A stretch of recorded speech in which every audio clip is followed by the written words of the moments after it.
what's next? Are you going to do more real estate investing, or like you said, is this sort of it for the next several years? Well, this is probably it for at least the next few years.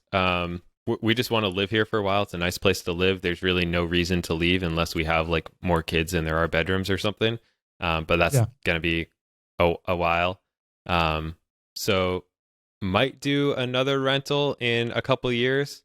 But I don't know how much money I'm going to earn.